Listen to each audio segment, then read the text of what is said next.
जय हिंद साथियों। कप्तान अड्डा के यूट्यूब प्लेटफॉर्म पर आप सभी का स्वागत है। दोस्तों, कैसे हैं आप? कैसे चल रही है आपकी तैयारी? आपको मैं एक बात कहना चाहूँगा कि दुनिया की बातों को सुनकर कभी आपको परेशान नहीं होना है। लोगों का काम है बकवास करना और वो करते रहेंगे। आप उनकी बकवास सुनने के लिए पैदा नहीं हुए हैं।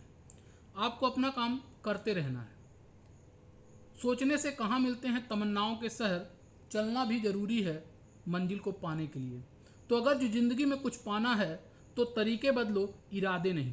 आपको हमेशा याद रखना है अपना जो इरादा आपने ठान लिया है उसको पाकर रहना है। तो दोस्तों, आज का लेक्चर शुरू करते हैं। सबसे पहले है आज की news. Super United rapid and blitz tournament 2025 का रैपिड खिताब किस भारतीय खिलाड़ी ने जीता? वो है डी गुकेश।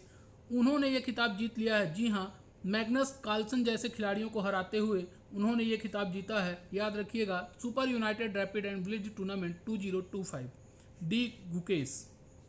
फिर है आपका भारत की पहली घरेलू उपग्रह आधारित ब्रॉडबैंड सेवा शुरू करने वाली पहली कौन सी प्राइवेट कंपनी होने वाली है? वो है आपका अनंत टेक्नोलॉजी। ये हैदराबाद की कंपनी है जो first indigenous satellite based broadband service initiative लेने वाली पहली कंपनी है जिसे इन स्पेस ने मंजूरी दी है और यह 2028 तक इसके शुरू होने की पूरी संभावना है। कंपनी का नाम है अनंत टेक्नोलॉजी और ये हैदराबाद की कंपनी है। अगला है, मोदी जी को हाल ही में 4 जुलाई के दिन किस देश ने सर्वोच्च नागरिक सम्मान दिया है?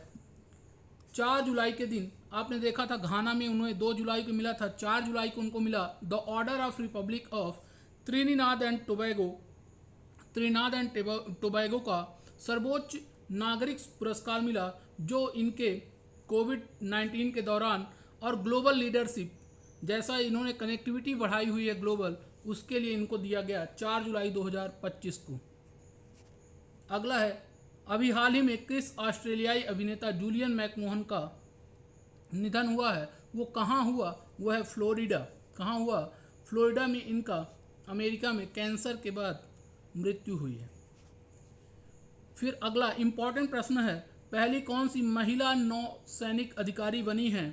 पहली महिला नौसैनिक अधिकारी बनी है जिन्हें फाइटर पायलट प्रशिक्षण स्ट्रीम में शामिल किया गया है। वो है आपकी आस्था पुनिया।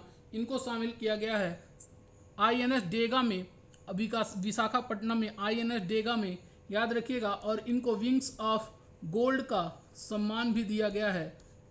याद रखिएगा, नाम क्या है? आस्था पुनिया। और ये मिग 29 और राफेल जैसे विमानों को, विमान वाहक पोत आपके कैरियर से उड़ाने में सक्षम होंगी। नाम है आस्था पुनिया, आईएनएस डेगा। फिर है आपका आईएसडीसी इंटरनेशनल स्पेस डेवलपमेंट कॉन्फ्रेंस 2025 कहाँ हुआ, कहाँ आयोजित किया गया? ये हुआ ऑरलैंडो, फ्लोरिडा। याद रखिएगा। और इसमें भारत के कर्नाटक से कलबुर्गी की एक स्कूल से फर्स्ट रैंक लेकर आए हैं छात्राओं की टीम ने। IRA नामक हरित और टिकाऊ अंतरिक्ष कॉलोनी का डिजाइन इन्होंने बनाया था। कर्नाटक राज्य के कलबुर्गी की स्कूल के हैं। फिर है, सुधांशु मित्तल को किस संगठन का अध्यक्ष दूसरी बार निर्विरोध चुना गया? वो है आपका kho kho federation of India. Kho kho federation of India का अध्यक्ष बनाया गया। नाम है सुधांशु मित्तल। इसके अलावा उपकार सिंह विर्क को महासचिव बनाया गया है। उपकार सिंह को महासचिव बनाया गया है और सुधांशु मित्तल को अध्यक्ष बनाया गया है। फिर आपका सुकन्या सोनोवाल को हाल ही में Commonwealth youth piece ambassador network की कार्यकारी समिति में किस पद पर नियुक्त किया गया? वो है आपका संचार एवं जनसंपर्क प्रमुख में किसे बनाया गया? सुकन्या सोनोवाल। कहाँ की हैं? असम से आती हैं सुकन्या सोनोवाल, इन्हें बनाया गया है। अब बात करते हैं वन लाइनर फैक्ट की। तो भारत की किस ब्रॉडबैंड सेवा की शुरुआत जो अभी होने वाली है, कौन सा, कब तक? अनंत टेक्नोलॉजी 2028 तक। फिर आपका लियन मैकमोहन, ये आपके किस भूमिका के लिए जाने जाते हैं? Fantastic four. उपकार सिंह विर्क को kho kho federation of India का महासचिव बनाया गया है। आस्था पुनिया आईएनएस डेगा में शामिल हुई और super United rapid and blitz tournament 2025 Croatia में हुआ। डी गुकेश ने ये चैंपियनशिप जीती है। राष्ट्रमंडल का हेडक्वार्टर कहाँ है? तो वो है लंदन। भारत की पहली घरेलू सैटेलाइट ब्रॉडबैंड सेवा इन स्पेस ने मंजूरी दी है। फिर आपका कलबुर्गी ने जो स्कूल ने खिताब जीता वो किस में जीता?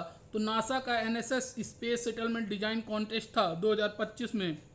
हरित और टिकाऊ डिजाइन के लिए उन्होंने ये जीता। त्रिनाद और टोबैगो ने मोदी जी को अपना सर्वोच्च नागरिक सम्मान दिया, the order of Republic of त्रिनाद and Tobago. आखिरी है एशियाई युवा टेबल टेनिस चैंपियनशिप 2025 का आयोजन किस देश में हुआ? तो इसका आयोजन हुआ उज्बेकिस्तान में। दोस्तों ये थे आज के वन लाइनर फैक्ट्स और एमसीक्यू। दोस्तों आज यहीं पर इस लेक्चर को समाप्त करते हैं। ऐसे ही लेक्चर्स के लिए जुड़े रहिए कप्तान अड्डा के यूट्यूब चैनल पर। आज के लिए जय हिंद, जय भारत।